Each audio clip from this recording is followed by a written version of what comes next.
محترم حضرات، یہ رمضان آنے والا ہے، بلکہ آ ہی گیا سمجھ لیجئے۔ شاید ایک آدھ دن باقی ہو رمضان میں، ایک دو دن مشکل سے باقی ہے، یہ چاند کے اوپر ہے۔ اب رمضان شریف میں ہمارے کچھ مسلمان رمضانی ہوتے ہیں، یعنی رمضان میں ہی ان کو عبادت کرنا ہوتی ہے۔ تو اب جیسے لاک ڈاؤن چل رہا، تو اس میں عبادتوں کا ہمارا شیڈیول کیا رہے گا، یہ آپ کو میں گوش گزار کرنا چاہوں گا۔ رمضان شریف میں ہماری عبادتوں کا طریقہ کیا رہے گا۔ اب کچھ لوگ ایسے ہیں کہ رمضان میں ہی ان کو عبادت کرنے کے لیے وہ گھر سے نکلتے ہیں، باقی 11 مہینے وہ سائلنٹ رہتے ہیں، یعنی 11 مہینے ان کو پتہ ہی نہیں ہے کہ اب عبادت بھی ہمیں کرنا کہ نہیں کرنا۔ جتنی عبادت فرض رمضان شریف میں کی گئی ہے، اتنی ہی عبادت رمضان کے علاوہ میں بھی فرض ہے۔ روزوں کو چھوڑ دیے، چونکہ رمضان تو ہے ہی، روزے رکھنے کا نام وہ مہینہ رمضان شریف کا چل رہا تو اس میں روزے، لیکن نماز ہے، تلاوت جتنا آپ کو اب کرنا چاہیے رمضان کے علاوہ بھی کرنا چاہیے۔ اگرچہ رمضان شریف میں اس کا ثواب زیادہ ہے، لیکن اس کا مطلب یہ نہیں ہے کہ رمضان کے علاوہ میں قرآن کی تلاوت کو چھوڑ دیا جائے، رمضان کے علاوہ میں بھی کی جائے۔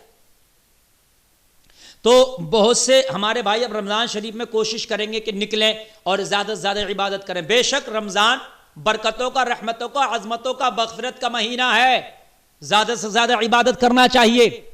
لیکن اب ایسے موقع پر جو یہ سختی کے ساتھ لاک ڈاؤن لگا ہوا ہے، ایسے موقع پر میں گزارش کروں گا کہ تراویح بھی پڑھنا ہے، آپ کو نماز بھی پڑھنا ہے، تو اب ایسے میں بھی مسجدوں میں نہ نکل کے آپ عبادت کریں۔ وہ عبادت جو آپ کو مسجدوں میں ہر سال کرنا ہوتی تھی، وہ اپنے گھر میں ہی کریں گے۔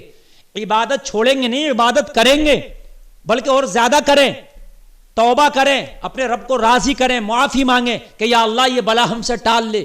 یہ رحمتوں والا مہینہ، برکتوں والا مہینہ، دعاؤں کی قبولیت کا مہینہ، مولا اس میں تو جہنم کے دروازے بھی بند کر دیتا ہے، شیاطین کو بھی قید کر دیتا ہے، مولا اس میں دعائیں قبول ہوتی ہیں، ہماری دعا قبول کر اور ہم سے یہ آفت کو ٹال دے۔ لیکن کیا کرنا ہے، آپ جیسے نماز تراویح ہے تو نماز تراویح کے لیے آپ کو نکلنا نہیں، اپنے گھر میں ہی نماز تراویح ادا کرنا ہے۔ اگر اپنے گھر میں آپ کے 2 سے 5 4 لوگ ہو جائیں تو وہ جماعت بھی کر سکتے ہیں۔ کسی حافظ کو بھی آپ اپنے گھر پہ یا بیٹھک میں یا گودام میں یا آپ کسی کا کوئی آفس ہوتا ہے، اس میں آپ 4 سے 5 لوگ تک جماعت کر کے اور حافظ سے بھی اپنی تراویح کی نماز پڑھوا سکتے ہیں، اس میں قرآن شریف بھی سن سکتے ہیں۔ لیکن آپ دوری بنا کر کے، آپ مسجد میں اکٹھا ہو کر کے نہیں، اپنے گھر میں جو اپنے گھر کے لوگ ہیں، 4 5 2 3 جو بھی بندے ہوں، ان کی جماعت بھی کر سکتے ہیں، لیکن نکلیں نہیں۔ تو خیال رہے کہ اس کو اس طرح سے اپنے گھروں میں ادا کرنا ہے۔ لیکن کچھ لوگ ایسے ہوتے ہیں کہ نہیں جی ہم تو فلاں کے کہنے کی کیا، ہم تو مسجد میں ہی پڑھیں گے، اجی میاں لڑ جائیں گے، ہم تو بہت پکے مسلمان ہیں نا، ہم تو جھگڑ جائیں گے۔ تو یہ پکا مسلمان ہونا نہیں ہے، یہ جو ہے بہت بڑا ایمان کی دلیل نہیں ہے کہ آپ حالات کو نہیں دیکھ رہے ہیں۔ کہیں نہ کہیں حالات کو بھی دیکھنا پڑتا ہے، ایمان والوں نے بھی حالات کو دیکھا ہے۔ نہیں جی میاں ہمارا تو ایمان بڑا مضبوط ہے، ہم تو مسجد میں ہی جائیں گے، یہ ایمان کی مضبوطی کی دلیل نہیں ہے۔ حد یہ ہے کہ لڑ جاتے ہیں، کچھ لوگ تو پرشاسن کے لوگوں سے لڑتے پھر رہے ہیں، اور پھر اگر ڈاکٹرز کی ٹیم آ رہی ہے ان کا چیک اپ کرنے کے لیے، جبکہ ہماری بھلائی کے لیے، تو ان سے لڑ رہے ہیں۔ کیوں بھائی؟ ارے بھائی کیوں چیک اپ کر کے آ رہے ہو؟ وہ تمہاری بھلائی کے لیے آ رہے ہیں۔ اگر کوئی آپ کے گھر پر چیک اپ کی نیت سے آتا ہے، سبحان اللہ، آئیے، پیار سے بات کیجئے، چائے پلائیے، پانی پلائیے، اچھے سے چیک اپ کرائیے۔ اگر آپ پوزیٹو پائی گئے تو آپ کا علاج ہوگا، یعنی اس کے ذریعے سے پتہ چل گیا، اور آپ نہیں پائے گئے تو کوئی بات نہیں، سبحان اللہ، اچھی بات ہے، اللہ کرے کہ آپ نہ پائے جائے۔ تو بہت سے لوگ زبردستی اس پر کر رہے ہیں، بہت سے لوگ اس پر جہالت کا ثبوت دے رہے ہیں، بہت سے لوگ سختی کہ نہیں جی ہم تو جانے ہی جانا ہے، ہمیں تو ہمارا تو ایمان بہت مضبوط ہے، ہمارا ایمان تھوڑی نہ اتنا کمزور ہے کہ ہم مسجد جانے سے رک جائیں گے یا ہم یہ کام کرنے سے رک جائیں گے۔ اور پھر دیکھا گیا بہت سی جگہوں پر بھی میرے بھائیوں کہ اگر ڈاکٹرز کی ٹیم آئی تو اس پر ظلم کیا گیا۔ میں اس میں کسی ایک مذہب کی بات نہیں کر رہا، میں سب کی بات کر رہا ہوں، چونکہ جو ڈاکٹرز کو ٹارگیٹ کیا گیا اس میں کسی ایک مذہب کے لوگ نہیں ہیں، سب لوگ ہیں۔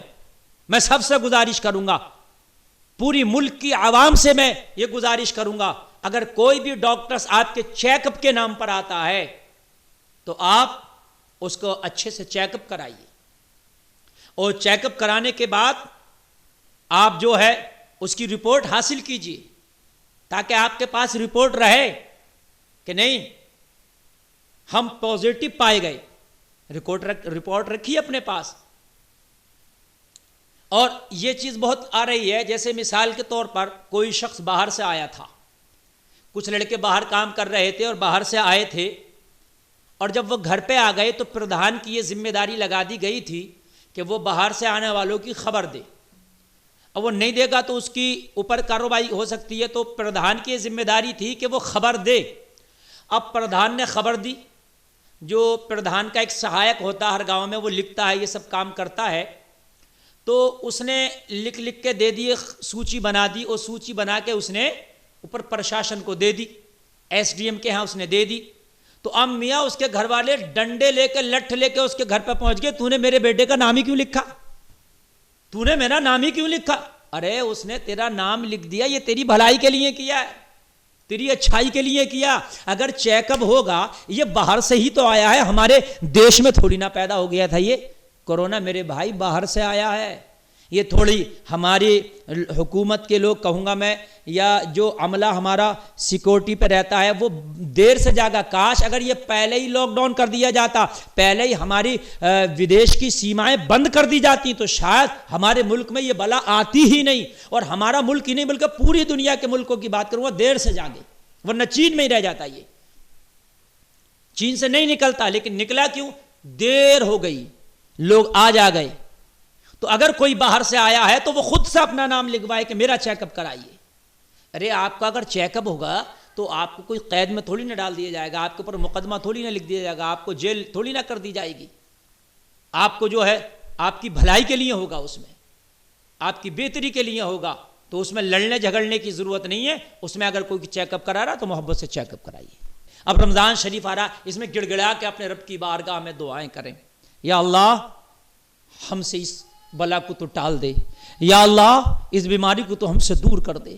اللہ مہربان ہے، اللہ کریم ہے، اللہ دعائیں قبول کرنے والا ہے۔ رحمت خدا بہانہ می جویت، اللہ کی رحمت تو بہانے ڈھونڈتی ہے، کیسے اس کو معاف کر دوں، کیسے اس کی دعاؤں کو قبول کر لوں۔ لوگوں اس مہینے میں اپنے رب کو راضی کرو اور سب مل کے دعا کریں، میری ماں بہنیں بھی دعا کریں مل کے، اور دعا کرنے کے بعد میری ماں اور بہنیں بھی اس اللہ کو اپنے راضی کریں، تاکہ اللہ اس بلا کو ٹال لے۔ گھروں میں ہی عبادت کریں، نہ نکلیں۔ رمضان شریف کا مہینے میں خاص کر قرآن کی تلاوت کریں، گھر میں بیٹھ کے کریں۔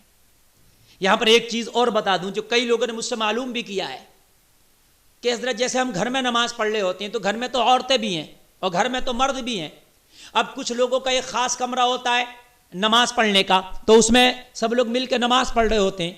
کچھ لوگوں کے گھر اتنے زیادہ بڑے تو نہیں ہوتے نا، نماز جہاں پڑھ رہے ہوتے ہیں تو کہ وہاں حضرت عورتیں بھی نماز پڑھ رہی ہیں، مرد بھی نماز پڑھ رہے ہیں، تو کیا عورتیں اور مرد ایک جگہ نماز پڑھ سکتے ہیں؟ اس طرح کا مسئلہ پوچھا گیا۔ تو میں عرض کرنا چاہوں گا، جیسے آپ گھروں میں نماز اب بھی پڑھ رہے ہوں گے اور رمضان شریف میں پڑھیں گے، تو عورتیں اور مرد کیا ایک جگہ نماز پڑھ سکتے ہیں؟ تو خیال رکھے، محرم اگر عورت کے پاس میں نماز پڑھ رہا ہے